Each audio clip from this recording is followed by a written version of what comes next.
Now, clearly with beginners, we're going to have to do something different because they can't speak about themselves. They don't have the language, they don't have the vocabulary. And so what we do is we use rods to give them something to talk about. This is a box of rods, yes. right? We use rods, and we can build things with rods. We can make shapes with them. We can put them on top of each other. First of all, the thing that we can do is simply name them. Another really quite astounding thing is if a person who has 7 years of school English is asked to say this, a blue rod, what they very often do is they say blue rod. And what they're doing is saying bleu equals blue. Yeah. And they have never actually looked at this color and associated this color with the English word blue. Right. What they've associated it with is the translation of bleu into blue. Sure. I mainly teach French people, as you know. Yes. Mm-hmm. Yeah. And this, again, is a tragedy. You see this same kind of thing when you get people to count, and you can they want to say the word 8, for example, and you can right. see them going 8, right? Yes. And what they're doing is counting up. They can't actually see this and just spontaneously say 8. Right. Sure. They've never actually learnt. They can reel the numbers off as a string, but what they can't do is actually use one number by looking at its shape and saying the number in a different language. If we're talking about language being for expression rather than Yes. being for communication, it would be a tragedy if we didn't mention Louise de Villemorin. Could you just tell us who she was and what she said and why we Yes. think it's so important for language teaching? Yes, Louise de Villemorin was a French poet, Okay. right? What sort of a time? woman. When are we talking about? Oh, we're talking about the beginning of the 20th century. Okay. Mm-hmm. And so she famously went to an interview one day and she said, in French, but I'll say it in English. Say it in French, it'd be nice to hear you Yes. just- Parlez-moi de moi, il n'y a que ça qui m'intéresse. Right? Which translates as? Talk to me about myself. That's all that interests me. Yeah. Right? And I think that's very important, in fact, because in actual fact, if we're very honest, what interests me is me, and what Yes. interests you basically is you, and what interests everybody in the classroom is that person, Yeah. me. Right, and so I think it's important for these people to be recognized as people in the classroom. That's to say, I want to know who you are, Yeah. right? Reveal yourself. Or at least give you, even if I don't, I mean, I'm the teacher, so I'm facilitating this, but at least give you the chance to express yourself, because this is what's going to be happening outside the classroom. Exactly, yes. But I do want to know who you are. I mean, I'm interested indeed, in who yes. you are. Yeah. And what's very surprising in this approach is that people, once they've had a day or two at getting used to the fact that in this language classroom they're going to have to actually talk about themselves. Once they get used to it, they really like it very, very much. What is there not to like? What is there not to like, exactly. And my job is simply quality control. And that brings us to another point, which is how do you in fact teach a language? Well, I'll tell you what, let's come back to I think we should stick Yes. on this idea of language being for expression rather than communication Yes. is so important. I mean, we know that the world is dominated by the so-called communicative approach to Yes. language teaching.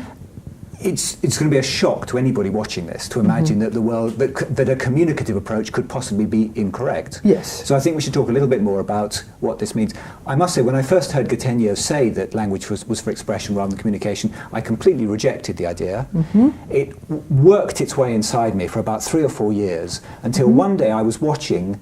It was, I think, actually my mother. Now, she'll crucify me for saying this, but I think it might have been my mother talking to somebody else, or at least it was 2 people talking. Right. And what was very clear was they were talking directly past each other. They were having a conversation. One of them was saying something that she wanted to say, and I think it was 2 women. The other one was saying something that she wanted to say. And there was no meeting point between the 2. They were both expressing themselves. They were both filled with things they wanted to say, but actually they weren't particularly interested in what the other person was saying. They just needed to express themselves. Right. And what became clear to me from that experience and then other experiences was that when one has a genuinely useful conversation, people are genuinely the same thing is happening. Everybody's expressing themselves with the difference that they're genuinely responding and riffing off for what the other person says. And that's a very exciting moment when you have a conversation. You're both on the same wavelength, but it's still a process of expression. And to call it communication is just an abuse of language. It's missing the point. In fact, I'll go further on that.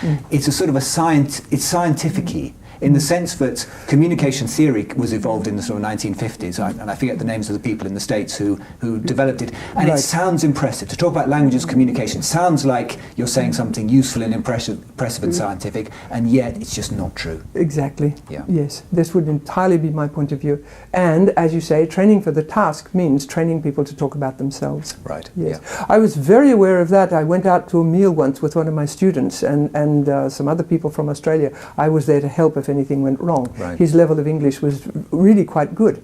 And I was very aware of the fact that this is where he was expressing himself, but he wasn't really quite sure of whether he was managing to get across or not. But he was clearly expressing himself. Right. In a meal like this, it becomes very clear because you're in a situation which is slightly different from just two Anglophones speaking to each other or two Francophones speaking to each other.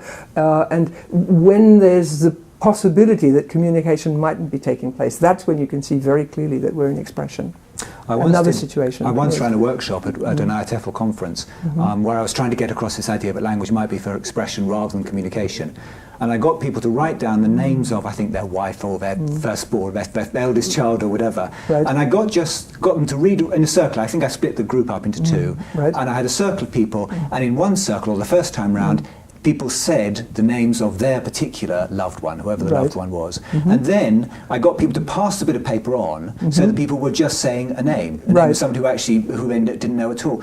And people could feel the affective charge which came with saying somebody you actually had a connection with versus just communicating a name, just saying a name. Yes. And you see exactly the same thing when you listen to a railway announcer. Because the problem with this is that, of course, most of the time we are both expressing ourselves, and you could claim that we're communicating. I mean, it's not that we're not communicating all the time, we're doing both, or we would hope to be doing both most of the time. So you have to find situations where one is happening but not the other in order to disentangle the two concepts. Yes. And you go into a railway station and you hear the poor railway, in fact they've automated it now, it's such a ghastly job, they've actually automated it, but in the olden days you'd have the poor announcer having to say that the train for Liverpool is going to be leaving at 3:48.